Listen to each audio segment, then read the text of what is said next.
really just need focus and concentration.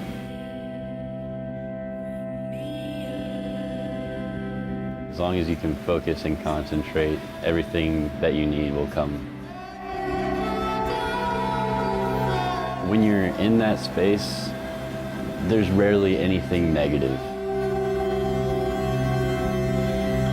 That was just a place to go and clear my mind and be able to think.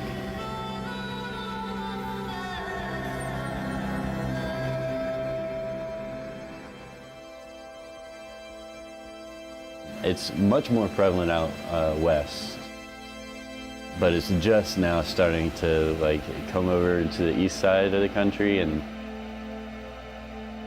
I like to think that App State is one of the hubs in the east.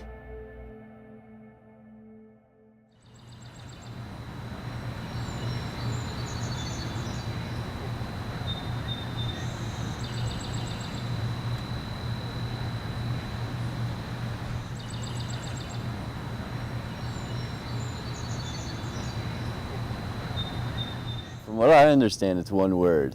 It's one word. There's a lot of different definitions personally for people for what a sport is. In this case, slacklining is competitive. It requires some sort of skill. It requires practice as well. Tightrope is on a steel cable that's bolted and it's very static. A slackline is a lot more for dynamics. It still has that balancing aspect of it, but you can do more tricks and test your skills. There's a lot of history that goes into it. It started with chains, and then rope, and then webbing, and then evolved into trick lining, and then there's all different kinds of sections of that. There's trick lining, there's yoga lining, there's high lining and long lining. On campus, you'll really only see one form of that. I'm definitely trying to broaden that perspective. The first time I saw a slackline was when my brother brought one home when I was in middle school. I didn't really think much of it. I just learned to walk on it, but didn't do much else until I got to college.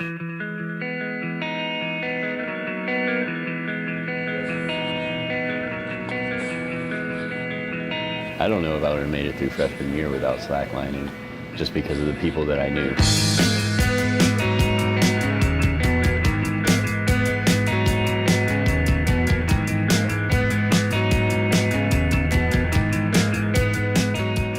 They're all so welcoming, and if someone wants to learn how to slackline, they're yeah, sure, I'll show you.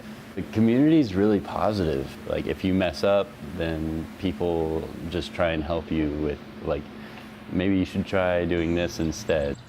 We're all competing with each other, but we're also helping each other. We're also trying to make everybody better.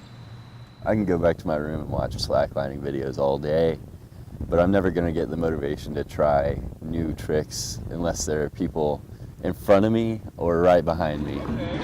Yes! Nailed it. I saw that one. Over the summers when I'm back home, I'll slackline by myself, but there's nothing, it's not nearly as fun. Take your time. Even though we're a really positive community and we're really open, a lot of people see us as intimidating. As a club, I think we'll be more approachable and holding actual lessons. The process of starting a slackline club started almost 3 years ago, before I even got to App State. I saw tricks and stuff. People would ask how's the club going, how's the club going? And for 3 years now it's been, I'm working on it.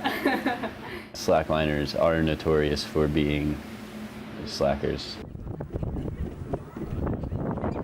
A couple of guys kind of dropped out of it, and so it was kind of on my shoulders.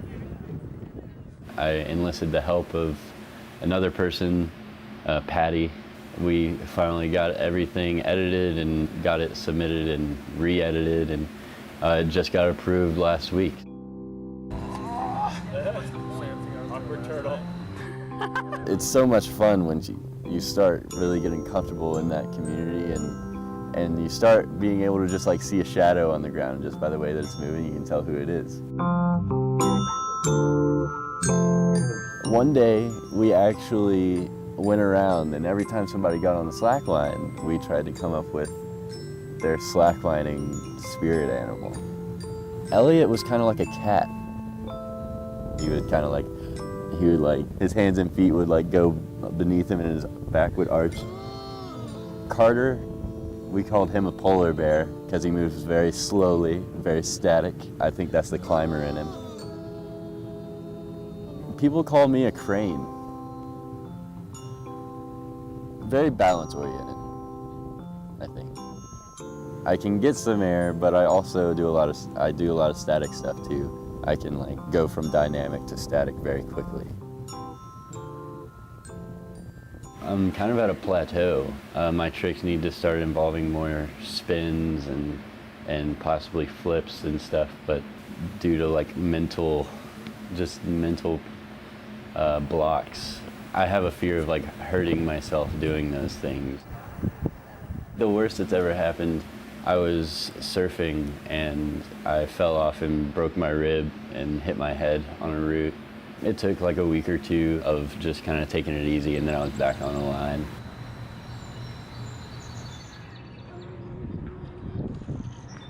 Nope.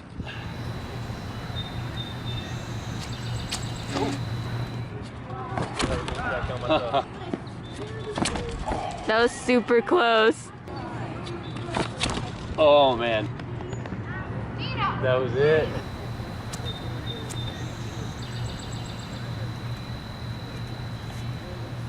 Yeah. Camera 5. I'm gonna start putting out crash pads. They're just there to help break your fall. Setting up lines over water could help too. And slacklining with other people. I feel like App we have our own like inventory of tricks and we have our own style. And once you get off the campus and you find other slackliners, there's gonna be a whole nother range of tricks that people are doing, and probably whole other feels to the sport in general.